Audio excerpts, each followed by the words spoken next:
너 시험을 당해 죄 짓지 말고 너 용기를 다해 곧 물리치리라.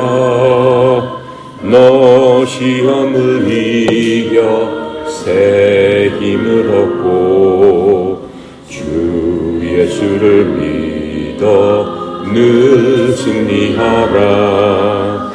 우리 구주의 힘과 그의 위로를 빌라. 주님 내 편에 서서 항상 도우시리. 내 친구를 삼가 잘 선택하고 너 언행을 삼가 늘 조심하라. 너 열심을 다해 늘 충성하고 온 정성을 다해 주 봉사하라. 우리 구주의 힘과 그의 위로를 빌라. 주님 내 편에 서서 항상 도우시리.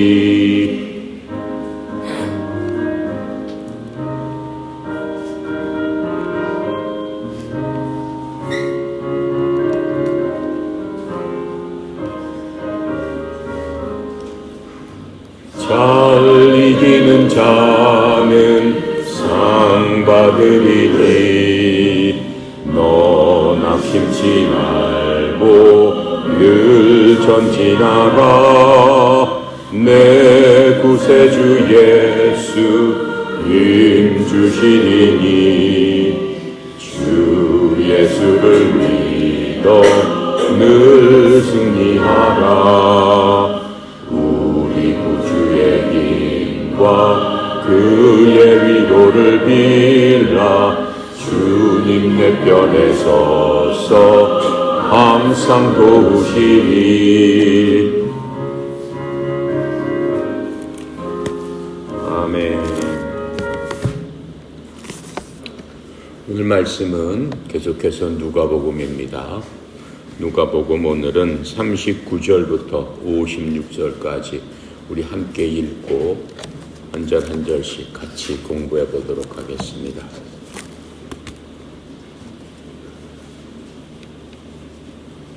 (39절부터) (56절까지) 함께 읽도록 할게요. 자, 큰 소리로 함께 읽어봅시다. 다 찾았죠? 87페이지 39절부터입니다. 시작. 이때 마리아가 일어나 빨리 산골로 가서 유대 한 동네에 이르러 사가라의 집에 들어가 엘리사벳에게 문안하니 엘리사벳이 마리아가 문안함을 들으매 아이가 복중에서 뛰노는지라. 엘리사벳이 성령님의 충만함을 받아 큰 소리로 불러 이르되 여자 중에 내가 복이 있으며 내 태중의 아이도 복이 있도다. 내 주의 어머니가 내게 나오나니 이 어찌된 일인가. 보라, 내 문안하는 소리가 내 귀에 들릴 때 아이가 내 복중에서 기쁨으로 뛰놀았도다. 주께서 하신 말씀이 반드시 이루어지리라고 믿은 그 여자에게 복이 있도다. 마리아가 이르되 내 영혼이 주를 찬양하며 내 마음이 하나님 내 구주를 기뻐하였음은 그의 여종의 비천함을 돌아보셨습니다. 보라, 이제 후로는 만세의 나를 복이 있다 일컬으리로다. 능하신 이가 큰 일을 내게 행하셨으니 그 이름이 거룩하시며 긍휼하심이 두려워하는 자에게 대대도 이르는도다. 그의 발로 힘을 보이사 마음의 생각이 교만한 자를 흩으시고 권세 있는 자를 그 위에서 내리치셨으며 비편한 자를 높이셨고 줄이는 자를 좋은 것으로 배불리셨으며 부자는 빈손으로 보내셨도다. 그 종 이스라엘을 도우사 긍휼히 여기시고 기억하시되 우리 조상에게 말씀하신 것과 같이 아브라함과 그 자손에게 영원히 하시리로다. 하니라. 마리아가 석 달쯤 함께 있다가 집으로 돌아가니라. 아멘. 자, 지난 시간에 이제 사가랴와 이제 엘리사벳 얘기를 우리가 했습니다. 사가랴와 엘리사벳 얘기가 왜 나오냐면은 예수님이 태어나시기 6개월 전에 먼저 예수님의 전령, 말하자면 예수님이 오신다는 것을 온 유대 사람들한테 알려주기 위해서 하나님께서 요한이라는 사람을 택하신 거예요. 근데 요한은 이 사가랴와 엘리사벳의 아들로서 태어나게 되는 거죠. 지난 시간에 얘기한 대로 이 두 부부는 신실한 사람이라고 해서 하나님을 잘 믿는 사람인데 자녀가 없어가지고 하나님 앞에 간구하고 기도하면서 하나님께 약속을 했어요. 내 아들이 태어나게 아들을 주시면 제가 그 아들을 하나님께 바치겠습니다. 이렇게 약속하고 아들을 주십시오 라고 했는데 세월이 지나가도 아들이 없죠. 근데 이제 나이가 한참 늙어서 인간적으로 봤을 적엔 아이를 낳을 수 없는 나이, 아주 늙은 사람들이 됐어요. 그 노인들한테 어느 날 천사가, 가브리엘 천사가 와서 내게 아들이 생길 것이다 라고 알려주죠. 그렇게 되면서 이제 그 엘리사벳이 자녀를 갖게 됩니다. 자녀를 갖게 되고 바로 이제 그 자녀가 태어나서 예수님의 오심을 알리는, 메시아의 하나님의 오심을 알리는 귀중한 아주 그 영광스러운 그러한 임무를 맡고 예수님보다 6개월 먼저 태어나게 돼서 예수님을 알리는 그러한 일들을 하기 위해서 하나님께서 미리 예정해 놓으셨다라고 하는 바로 그 이야기를 우리에게 들려주고 있는 겁니다. 그래서 우리가 지금 읽은 39절부터 56절까지는 마음속에 기쁨을 얘기하고 있는 거예요. 엘리사벳도 기쁨으로 가득 찼고 엘리사벳이 복중에 있는 아이, 그게 이제 앞으로 침례 요한이 되겠죠. 세례 요한. 바로 그 아이도 어머니 뱃속에 있으면서도 기뻐했다라고 지금 얘기를 하고 있어요. 물론 마리아도 이제 기쁨을 갖게 되는 바로 그런 것들을 얘기하고 있는 거죠. 자, 그래서 마리아는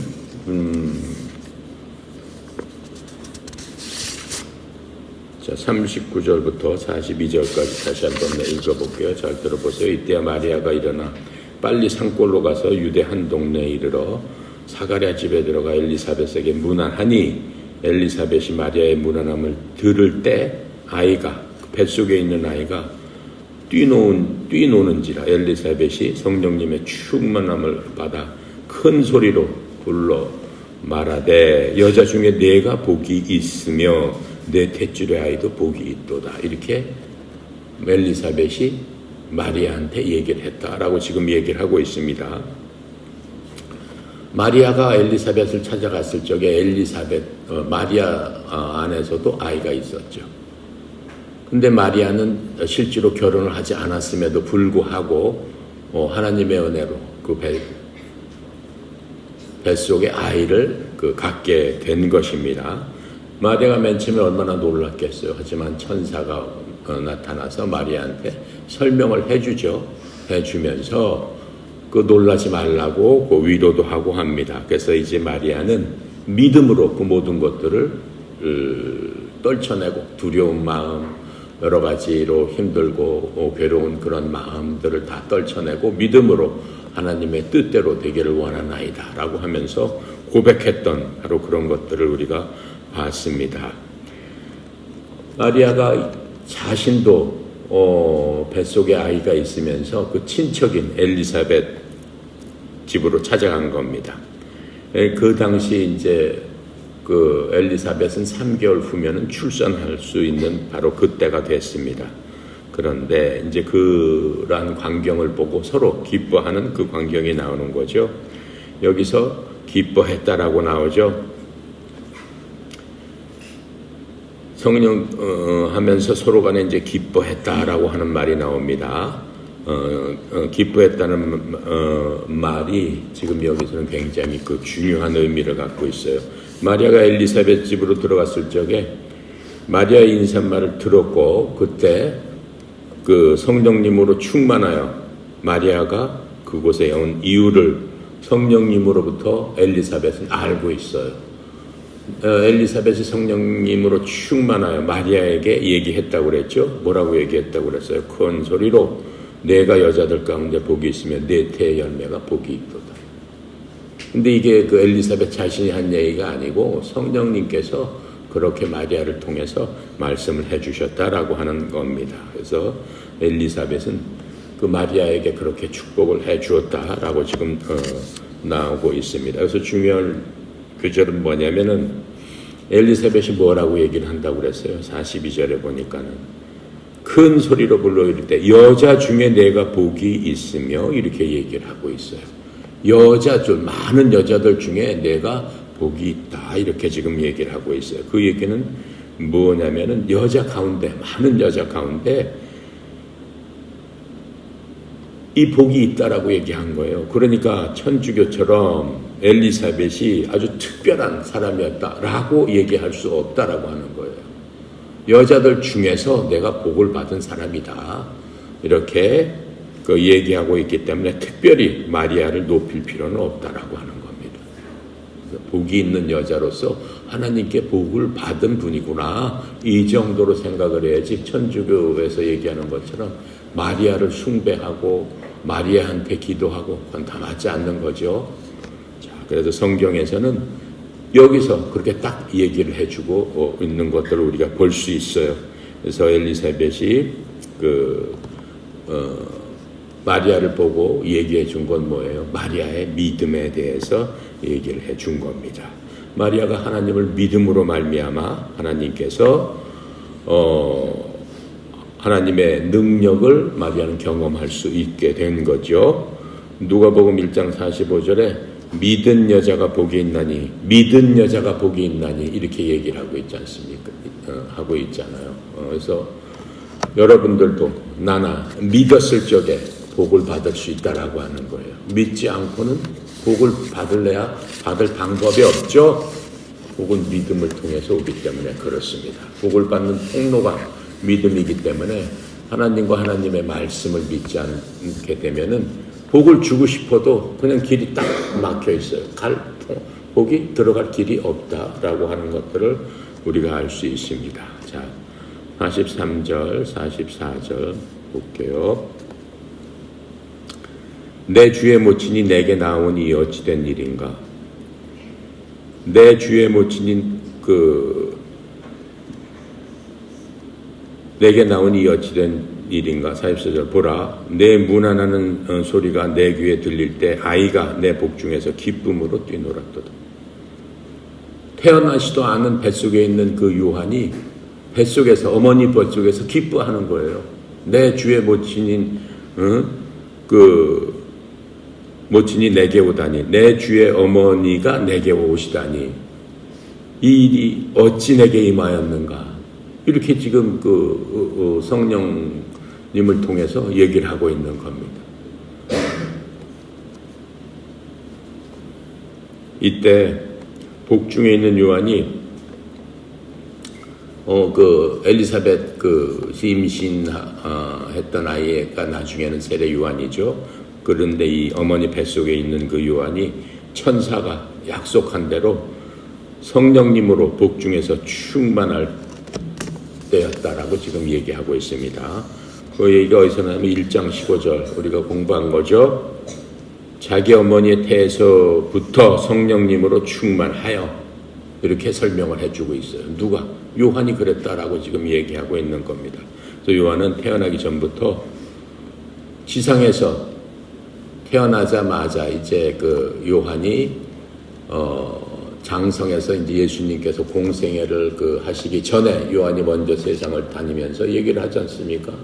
오실 이가 있는데 바로 그분은 하나님이시다라고 하면서 하나님의 왕국이 이 땅에 임했다. 하나님께서 오셨으니까 하나님의 권세가 권력이 이 이스라엘 땅에 임했다. 회개하고 죄사함을 받아라. 지금 이렇게 곳곳으로 다니면서 그 예수님이 오시는 것들을 미리 얘기를 해줬던 바로 그 요한입니다. 그래서 나중에 이 침례 요한이 침례를 베풀면서 그는 그 요한은 메시아를 유대 민족에게 소개하는 아주 영광스러운 그러한 큰 특권을 가지게 된 바로 그 아이였습니다. 그 사람이었습니다. 자, 그다음에 거기에 대해서 이제 마리아가 얘기하는 거죠. 46절입니다. 이제 마리아가 가로되 내 영혼이 주를 찬양하며 내 마음이 하나님 내 구주를 기뻐하였음은 하면서 46절부터 55절까지 이 얘기는 뭐냐면은 마리아의 노래예요. 마리아의 찬양이에요. 그래서 이 누가복음 1절 46절부터 55절까지는 천주교에서는 이게 기도문이에요. 그러니까 엄청난 천주교에서는 이 기도문으로 매일매일 기도를 드립니다. 저녁 예배를 이 기도문으로 드리는 거예요. 마리아의 찬가라고 그래가지고 마리아의 송가라고 그래가지고 이걸 외워서 맨날 노래로 부르는 거예요. 그래서 이 지금 그 46절부터 55절까지는 하나님께 대한 기도를 찬송으로 드린 건데 이 기도문은 그 자신의 그 마음에서 나오는 우러나오는 찬송뿐만 아니고 시편에 있는 또 사무엘상 2절 사무엘상 2장 1절부터 10절에 한나의 찬송이라고 있어요. 사무엘 선지자를 낳은 한나라는 그 여제자가 이 엘리사벳과 마찬가지로 자식이 없어요. 늙어서도 자식이 없어요. 늙어도 자식이 없는데 열심히 기도합니다. 요한하고 비슷해요. 세례요한하고 비슷하게 하나님께서 이 아들을 주는데 그 아들이 바로 사무엘이에요. 유명한 그 사무엘 그 선지자예요. 대언자. 그 대언자의 어머니가 바로 이 한나예요. 그래서 한나도 그 여자 중에서는 가장 어떻게 보면은 믿음으로서 뛰어나고 하나님의 종으로서도 뛰어난 그러한 성경의 사람 중에 한 사람인 거죠. 그래서 그 한나의 기도와 시편과 그런 것들을 합쳐서 하나님께 마리아가 찬양을 드리는 바로 그 규절입니다. 46절부터 55절까지죠. 제가 읽어볼 테니까 그런 걸 생각하면서 잘 들려보세요. 어떻게 하나님께 찬양을 드렸나. 마리아가 가로되 내 영혼이 주를 찬양하며 내 마음이 하나님 내 구주를 기뻐하였음은 그 계집종의 비천함을 돌아보셨음이라. 보라 이제 후로는 만세 나를 복이 있다 일컬으리로다. 능하신 이가 큰 일을 내게 행하셨으니 그 이름이 거룩하시며 궁휼하심이 두려워하는 자에게 대대로 이르는도다. 그의 발로 힘을 보이사 마음의 생각이 교만한 자들을 흩으시고 권세 있는 자를 그 위에 내리치셨으며 비천한 자를 높이셨고 줄이는 자를 좋은 걸로 배부르셨으며 부자를 빈손으로 보내셨도다. 그 종 이스라엘을 도우사 긍휼히 여기시고 기억하시되 우리 조상에게 말씀하신 것과 같이 아브라함과 및 그 자손에게 영원히 하시리로다 하니라 라고 하면서 이 찬송을 드린 겁니다. 그래서 마리아가 이렇게 목소리를 높여서 하나님께 찬양을 드렸습니다. 그래서 마리아는 이 당시 성령으로 충만했죠. 성령으로 충만하심으로 말미암아 이 찬양과 기쁨으로 하나님께 드렸던 바로 그것을 알 수 있습니다. 여러분이나 나도 마음속에 넘치는 기쁨이 있게 되면은 당연히 하나님 앞에 찬양할 수밖에 없습니다. 그래서 찬양은 가장 훌륭한 기도다라고 지금 얘기를 하고 있는 거죠. 에베소서 5장 18절부터 20절에 보면 이렇게 설명해 주고 있어요. 시와 찬송가와 영적 노래로 자신에게 말하며 너희 마음속에서 주께 노래하고 선율을 만들며 하나님을 찬양해라. 여러분들이 기쁠 적에 흥얼흥얼거리면서 그 찬송가를 부르고 하는 게 하나님을 찬양하는 가장 높이는 그러한 방법 중에 하나입니다. 그래서 찬양은 항상 중요한 거죠. 그래서 어느 때나 하나님 앞에 예배할 적에는 찬양과 기도와 감사, 이 세 가지가 끊임없이 하나님께 드리는 예배의 본질이라고 할 수 있겠습니다.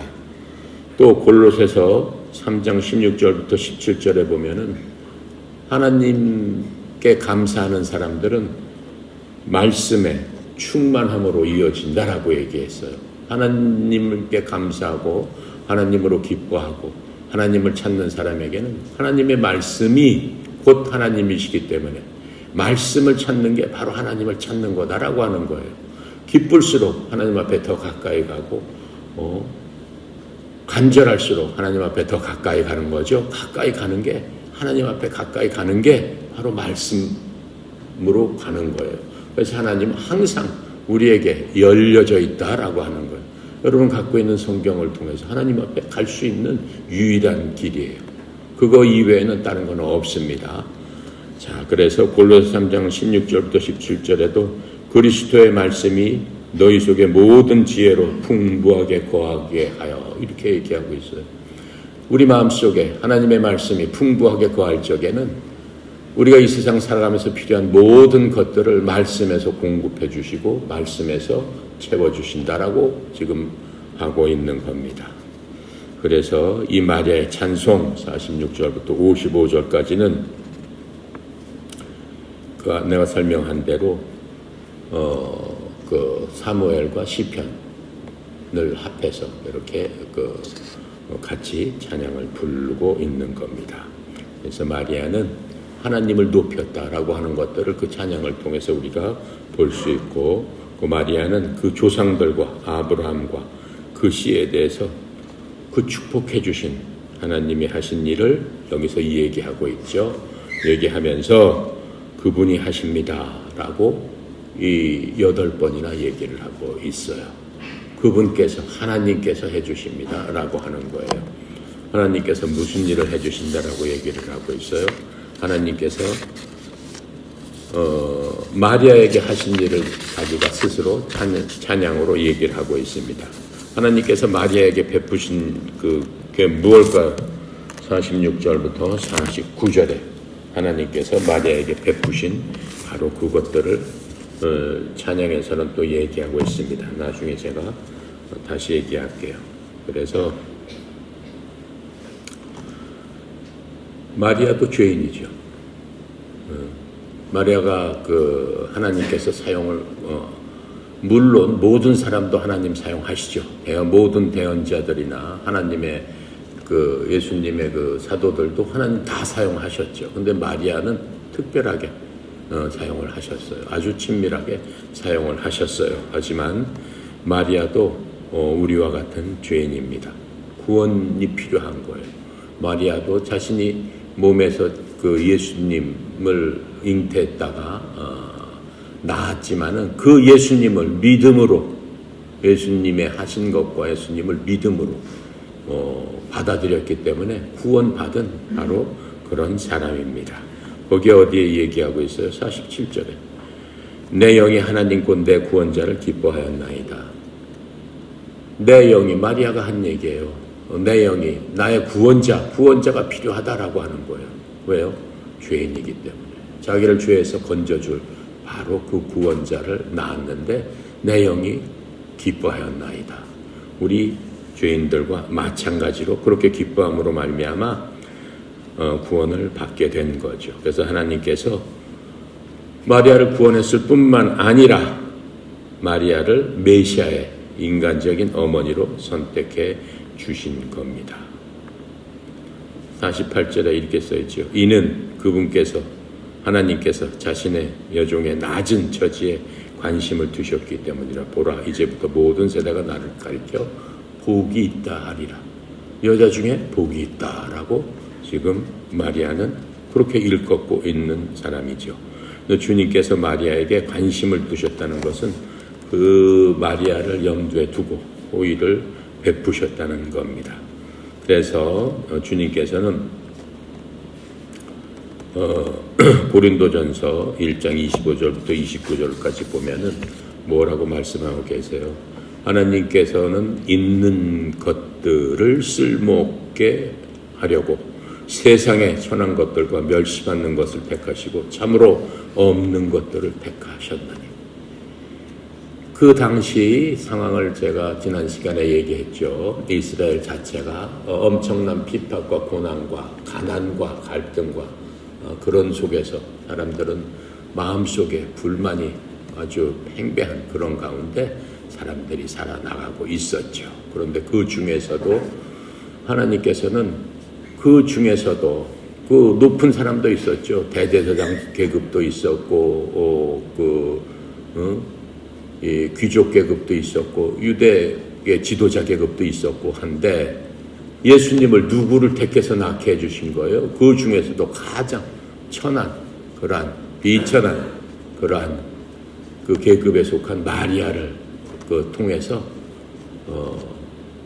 예수님을 낳게 해주셨다라고 하는 거죠. 그래서 마리아가 하나님을 믿고 그분의 뜻에 순종했기 때문에 하나님께서 마리아의 삶을 이용하셔서 하나님의 기적을 마리아를 통해서 이루신 겁니다. 그래서 마리아를 이 땅에 구원자를 보내는데 사용하셨다라고 하는 것들을 우리가 볼 수 있죠. 그래서 우리 모든 사람들은 하나님의 긍휼하심과 그 경험을 사실은 경험한 사람입니다. 하나님께서 긍휼히 여기셨기 때문에 우리에게 이런 말씀을 주셨고 또 말씀을 주신 것뿐만 아니라 바로 우리가 지금 배우고 있는 그 예수님을 통해서 우리 대신에 우리의 죄를 뒤집어 쓰고 십자가에서 속죄의 제물로 돌아가시게 하셨다라고 하는 것들을 우리가 이미 믿음으로 알고 있기 때문에 예수님의 도움을 경험한 그러한 사람들이죠. 그래서 마리아는 특별히 세 그룹에 하나님께서 긍휼을 베푸신 사람들에 대해서 얘기하고 있어요. 지금 마리아의 찬양 가운데 세 그룹으로 나누어 볼 수 있습니다. 겸손한 자들에게 하나님께서 은혜를 베푸셨다. 또 이 세상에서 비천한 계급에 있는 사람들을 하나님께서는 은혜를 베풀어 주신다. 또 줄인 자, 헐벗고 줄인 자들에게 하나님께서 은혜를 베풀어 주신다라고 하는 것들을 마리아의 입을 통해서 우리에게 알려주고 있습니다. 그 당시 사람들은 어떠한 사람들이었습니까? 그 당시 사람들은 세상에 정의가 없었어요. 의로움이 없었어요. 세상에 그냥 지 멋대로야. 그 교회가 있었지만은 교회가 그렇죠. 지금으로 따지면 교회죠. 그 성전이 있었지만은 그 제사장들과 서기관들과 바리새인 이 사람들이 그 이스라엘 사람들의 리더 그룹이었어요. 이스라엘 사람들을 이끌어가는 그러한 민족의 지도자들이었어요. 근데 그 민족의 지도자들인 서기관이나 바리새인이나 공회 지금의 그 국회의원 같은 공회를 이루는 공회원들이나 전부 다 타락했어요. 직책을 그냥 돈 주고 팔아먹고 가난한 백성들에게 과도한 그런 여러 가지 짐을 지워가지고 거기서 또 착취를 하고 이런 식으로 모든 백성들이 힘들고 어려운 그러한 상황이었습니다. 하지만 그 사람들이 거기에 대응해서 싸울 수 있는 방법이 아무것도 없었어요. 역사적으로 보면은 그 싸우기 위해서 나온 그러한 그 조직들이 있었어요. 그 당시에 젤로트라는 조직이 있었지만은 그것도 잠시뿐이었습니다. 오히려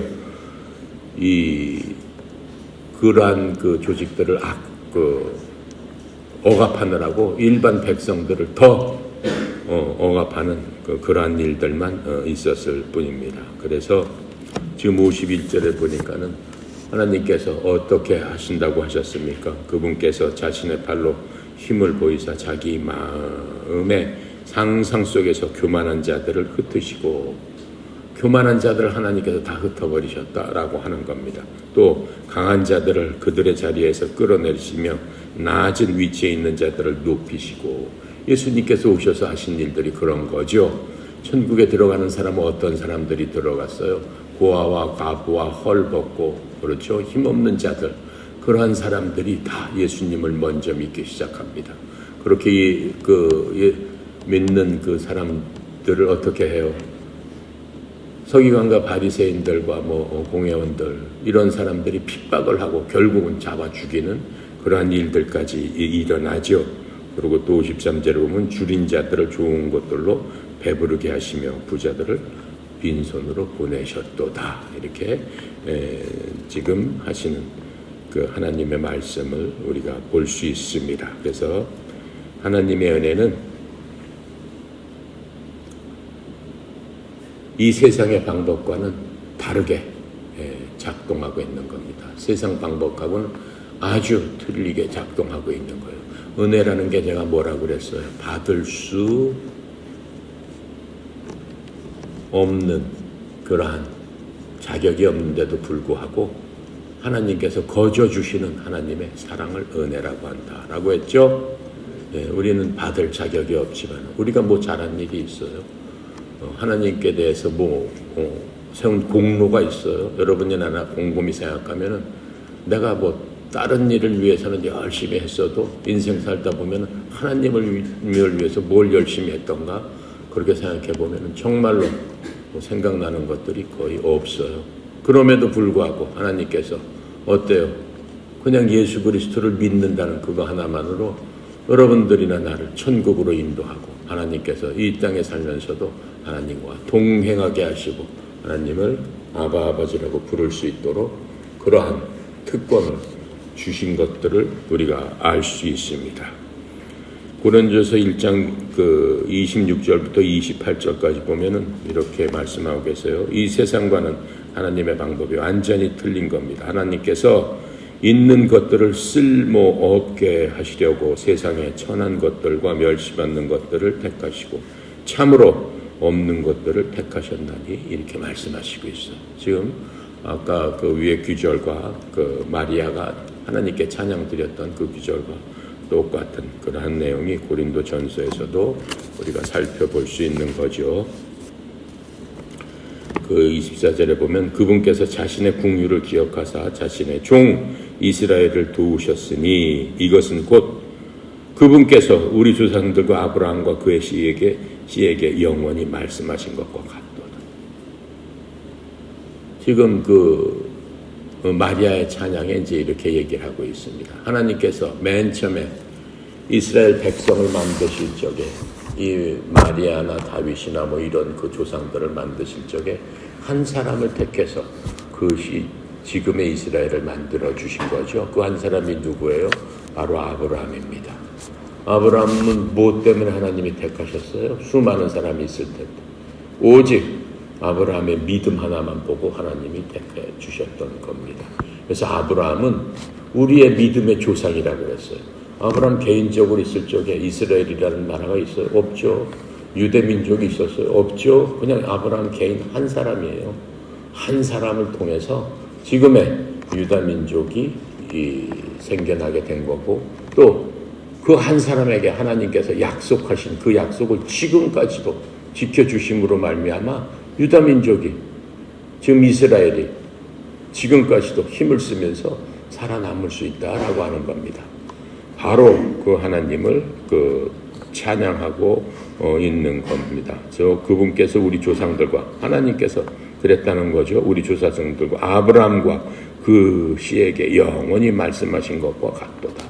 영원히 말씀하신 게 뭐예요? 내가 내 자손에게 복을 주리라, 이렇게 말씀하셨죠. 내 자손에게 대적하는 자들은 내가 대적할 것이요 내 자손들에게 잘하는 민족은 내가 복을 주리라, 이렇게 말씀해 주셨다라고 얘기하는 겁니다. 그래서 어떻게 해야 된다는 거예요? 그래서 오직 믿음, 믿음 하나로만 어떻게 할 수 있다. 복을 받을 수 있다라고 눈 뜨세요. 우리가 성경 공부를 하는 이유는 인생의 근본이 하나님이 때문에 그렇습니다. 하나님을 모르게 되면 어때요? 불행한 거야. 내 근본을 모르는 거기 때문에 굉장히 불행한 거야. 그래서 여러분이 일생 동안 누군가에 의해서 하나님은 어떠신 분인가라고 하는 것들을 어떻게 해야 되겠어? 깨달아 알아야지. 그게 인생의 진정한 의미다라고 하는 거예요. 행복하고 불행하게 사는 거는 두 번째 문제예요. 힘들고 어려운 것도 두 번째 문제예요. 제일 중요한 게 뭐예요? 나는 어디서 와서 어디로 갔다, 어떻게 될 것인가 라고 하는 거예요. 여러분이 이 세상에 살다가 누구나 다 죽습니다. 여기 있는 사람 다 죽습니다. 다 죽어요. 죽으면 끝이야. 연기가 돼서 그냥 훌훌 해서 없어져 버려. 없어지면 그냥 끝이야. 그렇지 않죠. 어떻게 되는 거야? 죽어봐야 한다라고 생각하면은 늦은 거야. 여러분이 이 땅에서 100년을 산다. 100년을 기쁘게 살든 힘들게 살든 어떻게 살든 간에 사는 건 똑같습니다. 종이 한 장 차이예요. 재벌이 죽을 때 어떻게 죽습니까? 비참하게 죽습니다. 우리나라에서 돈 제일 많았던 삼성의 그 회장님 어떻게 죽었어요? 10년 이상을 식물인간으로 살다가 비참하게 죽었어요. 식물인간으로 살면 의사들이 뭐라 그래요? 의식은 다 있다라고 얘기해요. 꼼짝 못하는 거예요. 움직이지도 못하는 거예요. 물 안 먹으면 못 먹는 거예요. 돈이 셀 수 없을 정도로 많아도 그거 다 무슨 소용이 있습니까? 그거 다 무슨 소용이 있느냐라고 하는 거예요. 하나님께서는 말씀하고 있어요. 너네들 그렇게 살다가 인생은 어차피 다 죽는 거다. 언제? 내가 정해놓은 그 시간. 그때부터 정말로 살게 되는 거다. 언제까지? 영원히. 어디서? 너희들이 결정한 대로. 여러분 무슨 결정을 해야 되겠습니까? 무슨 결정을 해야 되겠어요? 둘 중에 하나예요. 하지만 죽어서 가는 곳은, 기차 타고 가는 곳은 둘 중에 하나예요. 저 불 가운데 있는, 용암 가운데 있는 지옥이라는 곳에서, 뜨거운 곳에서 영원히 살든가, 아니면은 예수님께서, 여러분이 지금 공부하고 있는 예수님께서 이 땅에 오셔서 말씀하신 그곳에 가서 살든가. 둘 중에 하나예요. 살 수 있는 방법은 뭐예요? 예수님께서 말씀하시는 그곳에 가서 살아야 되는 거예요. 나머지는 사는 게 아니에요. 그건 저주받은 거죠. 언제까지 저주를 받아? 끊임없이 저주를 받는데 끝이 없다라고 하는 거예요. 여러분 인생 살면서 지금 여러분 뭐 몇 년 살았어? 많이 안 살았잖아. 그래도 힘들고 어렵잖아. 아프기도 하고 괴롭기도 하고 염려도 하고. 그건 아무것도 아니다라고 하는 거예요. 그건 아무것도 아니야. 정말로 시간의 끝 없이 그렇게 살게 되면 어떻게 되는 거야? 말할 수가 없는 거죠. 예수님께서 뭐라고 하는 거예요?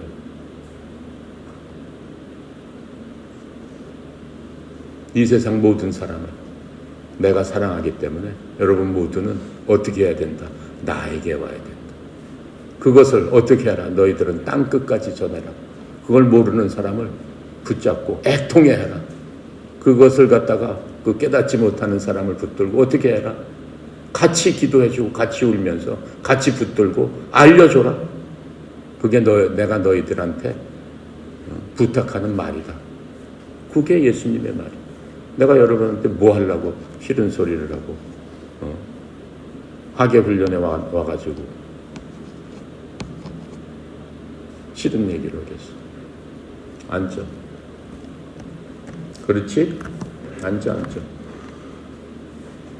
그러니까 나는 때때로 물론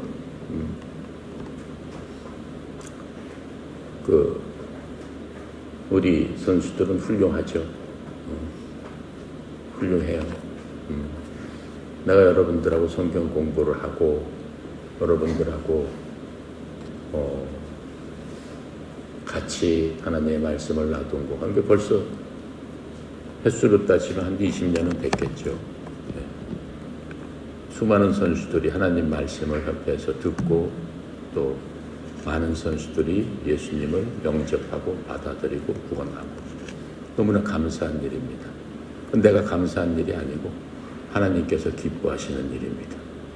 하나님께서는 뭐라고 말씀하셨냐면 너는 그냥 전해라 라고 했어요. 졸든 자든 그건 상관없다. 그냥 전해라. 그 사람들이 받아들이든 말든 그건 네가 할 일이 아니다. 그건 내가 할 일이다. 이렇게 얘기하는 거예요. 하나님께서. 아무 상관없다. 근데 내가 여러분들한테 좀 안타깝게 생각하는 거는 기왕이면 여러분들이 하나님을 알고 예수님을 알고 또 예수님에 대해서 듣고 하게 되면은 뭐가 생긴다는 거예요? 하나님의 기쁨이 생긴다라고 하는 거예요. 구원받는 건 별게 아니에요. 하나님께서 뭐라고 얘기하셨냐면 구원은 예수 그리스도를 아는 것이다 이렇게 얘기했어요. 그래서 내가 지금 이렇게 얘기하는 거는 예수님은 어떤 분이십니다라고 내가 여러분들한테 소개하는 거예요. 예수님은 어떻게 이 땅에 오셨고 예수님은 무엇 때문에 오셨고 이 땅에 오셔서 무슨 일을 하셨고 또 무슨 일을 하신 다음에는 어떻게 하고 계시고 또 그리고 예수님께서 이 땅에 사신 말씀과 예수님께서 앞으로 어떻게 될 것이다 라고 하는 모든 것들을 하나님께서는 내가 너희들한테 얘기했으니까 먼저 들은 사람들이 전해라 이렇게 얘기를 했습니다. 믿음은 들음에서 나는 거예요. 들음은 하나님의 말씀이에요. 다른 데서 날 수가 없어요. 오직 성경 말씀 하나하나를 여러분들한테 전할 적에 그 말씀 중에 무언가가 여러분 마음에 뚝 떨어져서 여러분 마음속에서 무엇을 피운다는 거예요? 꽃을 피운다라고 하는 거예요. 뚝 떨어져서 꽃을 피우게 하는 거는 누구야? 그건 내가 아니에요. 전하는 사람이 아니에요. 하나님께서 그렇게 해주시겠다라고 했어요. 그래서 뭐라고 했어요? 너는 그냥 전하기만 해라. 성경에 보면 대선지자 예레미야라고 있어요. 이스라엘이 망해갑니다. 백성들이 하나님을 다 잊어버렸어요. 하나님 몰라요. 말로만 하나님 해요. 하지만 믿음으로 향하는 게 아니에요. 그냥 허례니까. 그리고 자기 조상들이 해왔으니까 그냥 습관적으로 합니다. 예레미야가 고난을 받으면서도 전하지 말라고 하는데도 그냥 전합니다. 사람들이 굉장히 미워해서 일생 동안 거리에 갇히고 그 지옥 이런 어두운 굴 속에 가둬놓고 해도 하나님의 말씀을 끝까지 전합니다. 그렇게 전하다가 옥에서 죽습니다. 그런데 예레미야가 몇 사람이나 전했을 거예요? 한 사람도 전하지 못했습니다. 단 한 사람도 구원받지 못했어요. 예레미야 시대. 눈물의 선지자라고 그래요. 그러니까 예레미야는 마음이 너무나 서글픈 거예요. 너무나 애통한 거야. 아, 이 사람들 다 지옥 갈 텐데. 하나님의 말씀을 안 듣고 하나님의 말씀을 우습게 여기고 하나님의 말씀을 업신여기고 정말로 큰일 났고 다 지옥 같은. 항상 울면서 댕겼어요.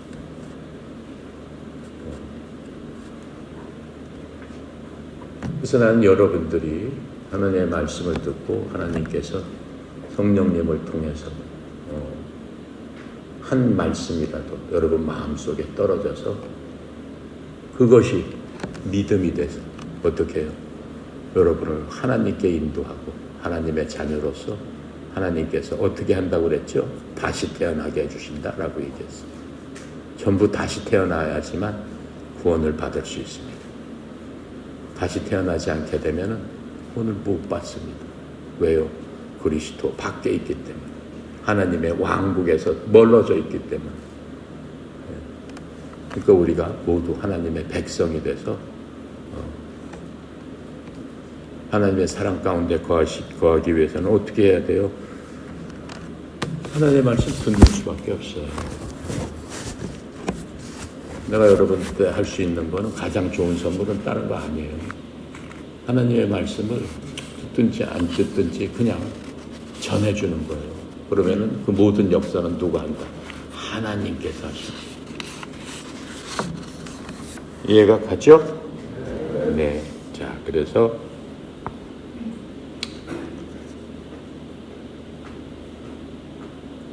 이스라엘은 이렇게 궁핍한 상태에 있었습니다. 그 당시에 예수님 오실 적에는 정말 비참한 상태, 나라 자체가, 국민들 자체가 나라도 없어지고 식민지 하에서 그 노예처럼 사는 그런 비참한 상태가 있었죠. 하지만 이스라엘은 여전히 하나님의 종이었고, 하나님께서는 여전히 그 이스라엘을 사랑해 주십니다. 그런데 하나님의 사랑의 방법은 참으로 인간의 생각하고는 틀립니다. 하나님께서는 사랑하기 때문에 고난도 주시고 역경도 주십니다. 여러분들도 사랑하지 않으면 얘기할 필요가 없죠. 예를 들어서 옆집 아이가 아주 보기에 거슬리는 하고 그렇게 하면 안 되는데 라고 하지만은 옆집 아이에 대해서 내가 야, 너 왜 그렇게 하냐? 그렇게 얘기해요? 안 해요. 왜요? 내 자식만큼 사랑하지 않는데 뭐 하려고 싫은 소리라고 했어요. 하나님께서 말씀하십니다. 내가 사랑하지 않으면 훈계하지도 않는다. 이 세상도 마찬가지예요. 그거는 코치들이 싫은 소리 안 하고 어떻게 하든가 내버려 둔다. 그럼 코치가 그 선수 버렸다는 얘기예요. 코치가 왜 잘못하느냐, 뭐 하느냐, 너 왜 그렇게 하느냐라고 사사건건 얘기를 한다. 사랑한다는 얘기예요. 무관심은 그냥 버렸다는 얘기예요. 무관심 받는 그러한 선수가 되면 안 돼요. 하나라도 더 지적하고 하나라도 더 이렇게 그 편견을 받는 그런 사람이 돼야 되는 겁니다. 이해가 가요? 하나님도 마찬가지다라고 했어요. 내가 그냥 버린 자식은 훈계하지 않는다라고 얘기했어요. 교훈을 주지 않는다라고 얘기했어요. 하나님의 훈계는 어떻게 나를 어떻게 사랑하시는구나 라고 생각해야 돼요. 그 훈계가 여러 가지로 올 수 있어요. 육체의 고통으로도 올 수도 있고 마음의 상처로도 올 수도 있고 여러 가지 힘든 일로도 올 수도 있다라고 하는 거예요. 성경은 뭐라고 얘기해요? 고난이 유익이다. 하나님께서 고난을 주시는 것은 너를 사용하기 위해서, 내가 그 고난을 하나님을 믿고 견디고 의지했을 적에 하나님께서 내가 그것을 벗어나지 못하는 그러한 고난은 나는 주지도 않는다. 하나님 말씀하셨어요. 여러분이 받는 고난은 하나님께서 어떻게 다 견딜 수 있을 정도의 고난만 주신다라고 말씀하고 있는 겁니다. 항상 우리가 그것을 명심하면서 인생 살아가면서 고난 가운데서도 하나님의 앞에 감사할 수 있는 그러한 조건을 가진 우리들이다 라고 하는 것을 잊지 말았으면 좋겠습니다. 자, 여기서 이제 보면은 마리아가 엘리사벳한테 갔다고 그랬어요. 이제 3개월이면 엘리사벳은 아기를 낳았습니다. 마리아가 왜 거기를 갔을까? 어째서 거기를 갔을까? 마리아가 어떻다라고 그랬어요? 아기를 가졌다는 것을 남편이 알았을 적에, 요셉이 알았을 적에 요셉이 마리아를 어떻게 하려고 그랬어요? 버리려고 그랬죠. 요셉이 마리아를 버리려고 그랬습니다. 마태복음 1장 18절부터 25절 내가 읽어볼게요. 그 요셉의 생각입니다. 이제 예수 그리스도의 태어나심이 이러하니라. 그분이 어머니 마리아가 요셉과 정혼하였을 때 그들이 함께 있기 전에 그녀가 성령님으로 말미암아 아이 뵌 것이 드러나매 그때 그녀의 남편 요셉은 의로운 사람이므로 그녀를 공개적으로 본보기로 삼기를 원치 아니하여 은밀히 그녀를 버리려고 마음먹었으나 그가 이 일들을 생각할 때 보라 주의 천사가 꿈에 요셉에게 나타나 이르되 너 다윗의 자손 요셉아 내 아내 마리아 취하는 것을 두려워하지 말라 그녀 안에 수태된 그것은 성령님으로 말미암았느니라 그녀가 아들을 낳으리 너는 그 이름을 예수라 하라 이는 그가 자기 백성을 그들의 죄에서 구원할 것이기 때문이라 하니라. 이제 이 모든 일이 일어난 것은 주에 관하여 대언자를 통하여 말씀하신 것을 성취하려 하심이라. 이르시되 보라 처녀가 아이를 베어 아들을 낳을 것이요 그들이 그의 이름을 임마누엘이게 하리라 하셨으니 이것은 번역하면 우리와 함께 계신 하나님이라는 뜻이라. 이에 요셉이 잠에서 깨어 일어나 주의 천사가 자기에게 지시한 대로 행하여 자기의 날을 취하고 그녀가 그녀의 맏아들을 낳을 때까지 그녀를 알지 아니하였다가 낳음에 그의 이름을 예수라 하니라. 이렇게 얘기하고 있어요. 그러니까는 그 마리아가 엘리사벳에 갔던 시점이 바로 이 시점이에요. 마리아가 임신을 해가지고 요셉한테 버림을 당하는 바로 그 시점이었습니다. 그러니까 요셉은 율법에 따라서 자기 아내를 데리고 홍해에 가서 고발을 해야 돼요. 이 여자가 이렇게 음행을 해서 내가 결혼하기도 전에 아이를 가졌습니다. 그러면 율법에 따라 처리해 주세요. 라고 하면 율법에서 그럴 경우에는 그 사람들이 모여서 그 여자를 놓고 돌로 쳐서 그 여자를 죽여라. 그게 형벌이에요. 그대로 해야 되는데 어때요? 마리아 보러 내가 그 모른 체 할 때니까는 가라. 말하자면 도망가라. 이렇게 얘기한 거죠. 이 시점에 마리아가 엘리사벳한테 갔다라고 하는 거예요. 말하자면 피해갔다라고 할 수도 있죠. 엘리사벳한테. 그런데 이제 어때요? 하나님께서 요셉에게 직접 나타나셔서 말씀하시잖아요. 걱정하지 마라, 두려워하지 마라. 음행으로 난 게 아니라 성령님께서 하나님께서 잉태하게 만드셨느니라 라고 하시면서 네 아들 이름을 예수라 지어라. 왜? 온 백성을 죄로부터 구원할 자이기 때문이다. 이렇게 말씀해 주시는 것들을 볼 수 있습니다. 자, 이런 여기까지 하도록 하겠습니다.